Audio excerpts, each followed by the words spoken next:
Bonjour Stéphanie Schuller. Bonjour Juan, bonjour à tous. Et spécialiste notamment de la situation en Haïti, on vous a donc demandé de nous rejoindre ce matin car Clément, qui est au Bénin à Parakou, a des questions justement sur Haïti. Bonjour Clément.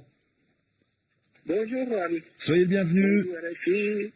Nous vous écoutons avec Stéphanie Schuller. Oui, j'appelle en direct de Parakou au Bénin. Oui. Et j'ai une préoccupation. Le ministère des États-Unis en Haïti a démissionné pour dénoncer l'expulsion des migrants haïtiens. Alors ma question est que Daniel Foutre, qui se comprend l'appel, a également condamné l'ingérence des États-Unis dans la politique haïtienne. Sur quel fait appuie-t-il exactement? Oui, démission surprise, effectivement, de l'émissaire des États-Unis, nommé il y a seulement 2 mois, Stéphanie Schuller. La lettre de démission de l'émissaire spécial des États-Unis en Haïti a fait l'effet d'une bombe la semaine dernière. Oui, et pour cause, Juan, c'est la première fois qu'un haut fonctionnaire américain encore en service critique l'ingérence permanente des États-Unis en Haïti.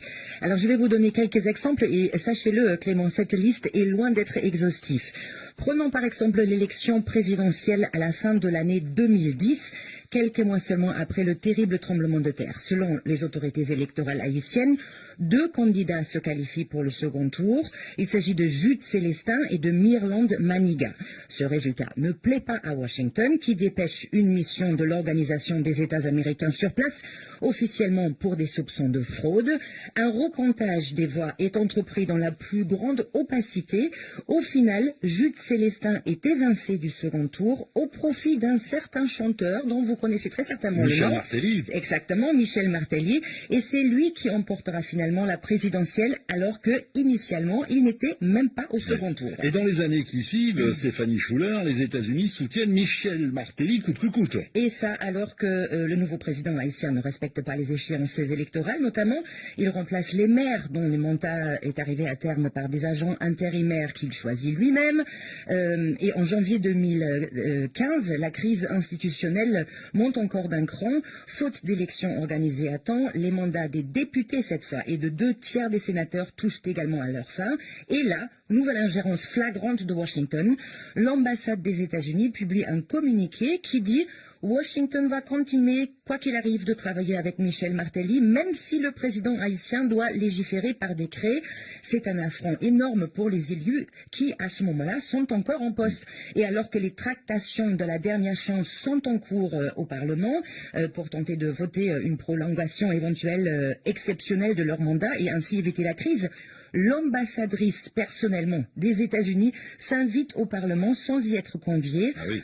Je me souviens très bien de cette scène, j'y étais. C'était un scandale absolu et cela montre très bien que Washington ne porte pas la souveraineté d'Haïti en très haute estime. Est-ce qu'on imagine par exemple l'ambassadeur des États-Unis débarquer dans une session de l'Assemblée nationale à Paris?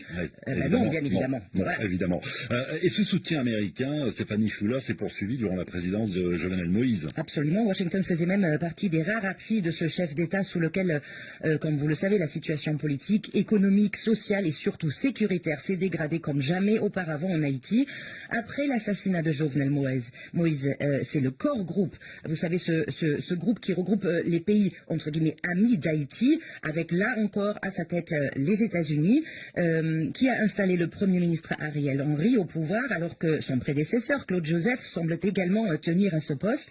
La liste est donc longue, Clément, mais pour faire court, toutes ces actions américaines ont laissé des traces dans la société haïtienne. Aujourd'hui, par exemple, beaucoup d'Haïtiens ne veulent même plus voter. À quoi bon si, à la fin, c'est Washington qui décide? Oui, voilà quelques exemples de l'ingérence des États-Unis en Haïti. Il n'y a pas que les États-Unis qui s'ingèrent dans la politique au quotidien en Haïti. Vous avez une dernière question, il me semble, Clément? Oui, il y a une dernière question, Juan. Washington a-t-elle réagi à cette démission?